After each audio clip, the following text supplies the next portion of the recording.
Hey friends, welcome back to Confessions of a Hmong Shaman. If you haven't liked or subscribed yet to our channel, please do so. That would help us a lot and we would appreciate it.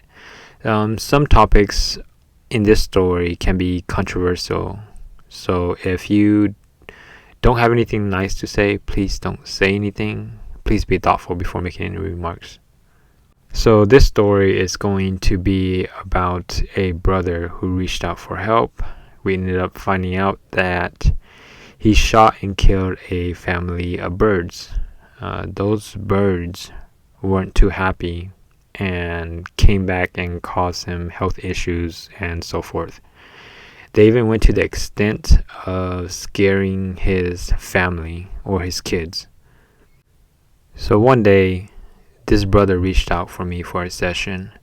This brother made mentions of possibly having shaman guides, bad luck, misfortune, and health. When we do sessions, it's like peeling an onion. We peel one layer at a time until that person is clear of any mishaps on the spiritual side. As I started chanting, the right side of my face started to get stiff as if it was frozen. The first vision that I got from my guides showed me someone shooting at an animal. At first sight, it seemed like it was a squirrel, but after they shot that animal, they left it there, and it wasn't like it was for cooking or anything like that. They just killed the animal and left it there. I then asked that entity to provide additional information and have them elaborate on what happened. They then say to me that, hey, look, my whole family was killed one by one. As each day went by, one more family member went missing. I then turned around to the brother and asked him, I said, hey, brother, do you like to hunt? He then responded and said, no, I don't hunt. The only times I went hunting was when I was little, and that was when my father took me. I then told him that my guides had told me that it looks like you killed an animal of some sort, but didn't eat the animal after it was shot and killed. Then the spirit mentions again, he killed my family and didn't even eat us. The brother then paused for a second and says, oh yeah, I think I know what you're talking about now. There have been a bunch of birds that kept coming to my chicken coop. I've been shooting them like crazy. Finally, we had got a confirmation of where the attachment came from. I then asked bird attachment to see what they want in order for them to leave. All of a sudden, my right forearm started to feel pain. So I turned back to the brother and asked him, I said, hey brother, do you experience any pain on your arm? And did one side of your face freeze at all? Like it was stiff or frozen? He then responds and tells me that, yeah, that used to happen all the time, but it's been 2 years since I felt that kind of pain. I then asked that ghost spirit that if there was any other pains or trouble that he is causing towards his brother. The brother then tells me that, hey, I've tried telling him multiple times and I tried getting his attention, but nothing was getting across to him. We started off with the pain in the arm and then the stiffness in the face. After a while, we tried scaring the kids by causing them nightmares in the middle of the night. They brought up the son and told me that the son was the youngest, was one of the younger ones in the family, and that the son was the one that they kept seeing. So I then turned around and asked that brother, I said, hey brother, do you know if your son sees things often? He then mentions that, no, my son doesn't see anything, but my 2 daughters does. They used to go to the bathroom by themselves, but now they're very scared of going to the bathroom. As soon as the brother confirmed that, then I knew that all of this was related, and the main cause of everything that was happening, his health, his kids, was all due to this particular bird, ghost, or spirit. So I then turned around to the bird and asked him what does he want in order to leave. The bird spirit then says that he wants 200 joss paper boats. I turned over to the brother and asked the brother and told him about what has occurred and why he had sickness and bad luck always seemed to come his way. It was because of the incident he had with the birds that he had shot. He shot and killed the bird's whole family and they weren't happy about it. So the bird spirit was trying to cause him and his family misery until things get bad enough for him to have a shaman come resolve the issue. I then asked the brother if he wanted me to resolve the issue for him, and he then nods his head. I then told the brother that in order to resolve this issue, he would have to agree to the 200 joss paper boats that the bird ghost wants. If not, then I can leave it alone, but most people tend to take care of things like this, especially if we as a shaman have already confirmed what has occurred.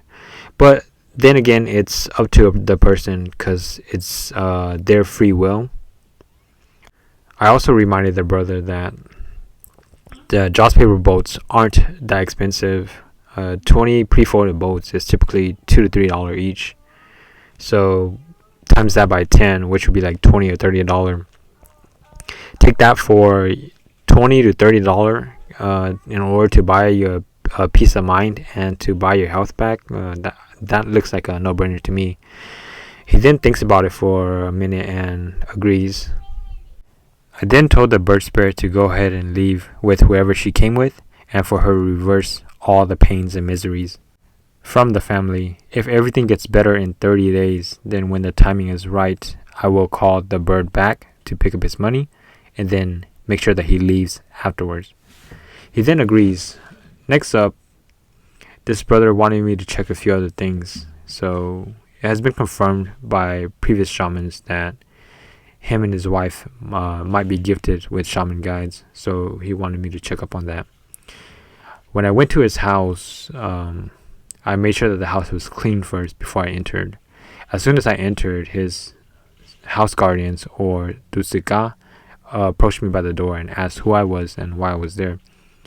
I then told him that I was a shaman and I was there.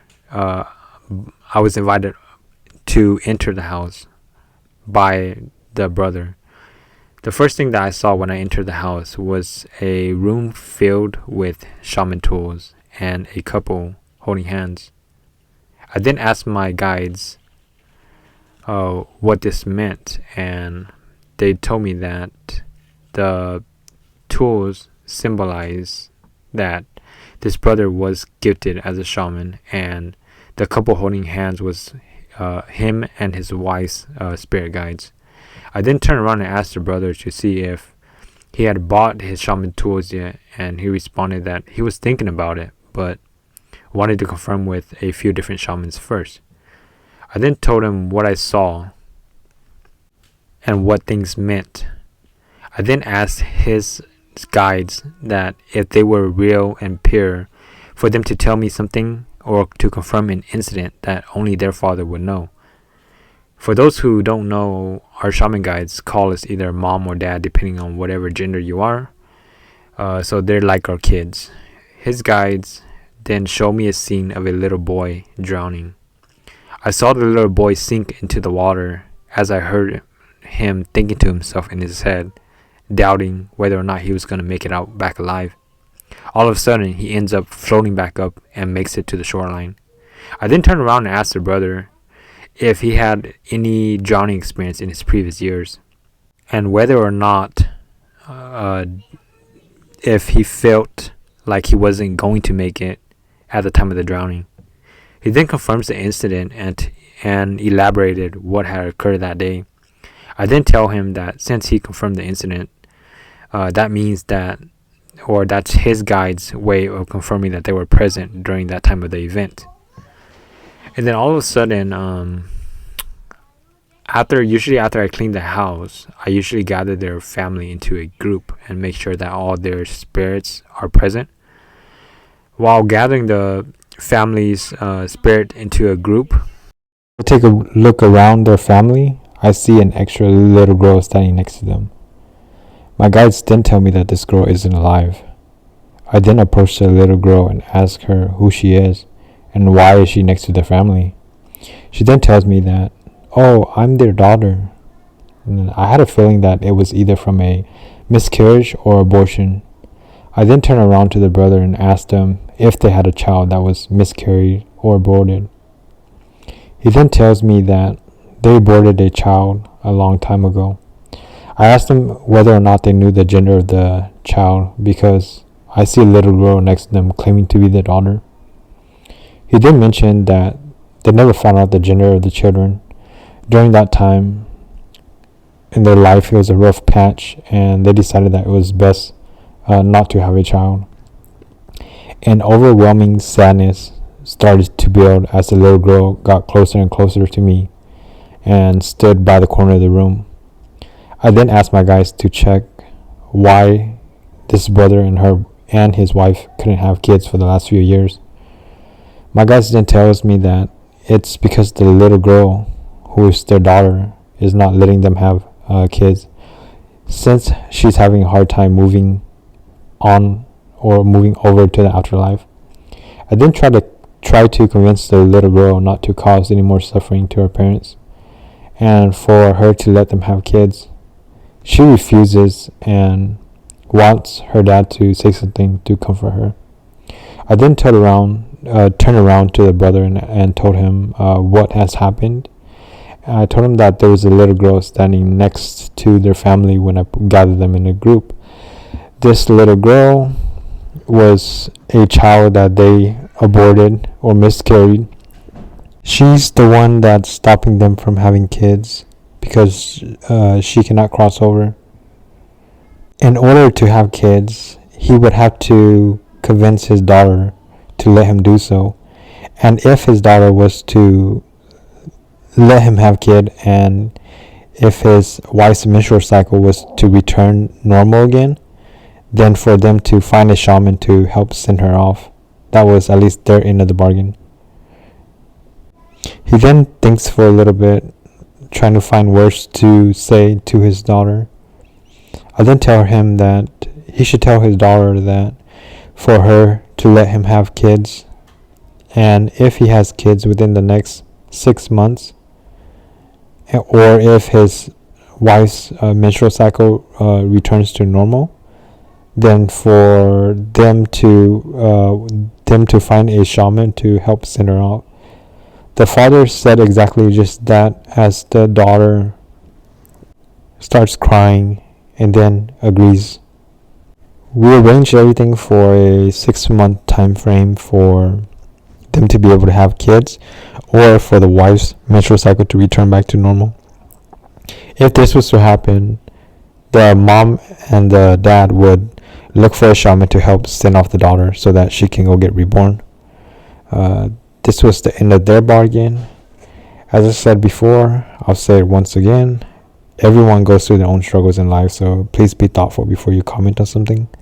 If you don't have anything nice to say, then keep your comments to yourself. I want this channel to be a judgment-free zone. We welcome any constructive critiques on our end, but please don't say anything about the owners of the stories.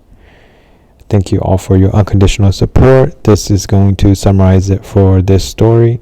I want to thank everyone for listening, and if you haven't subscribed yet or press that like button yet, please do so, as that would help other viewers find our channel. And we'll see you guys in the next one. Thank you so much.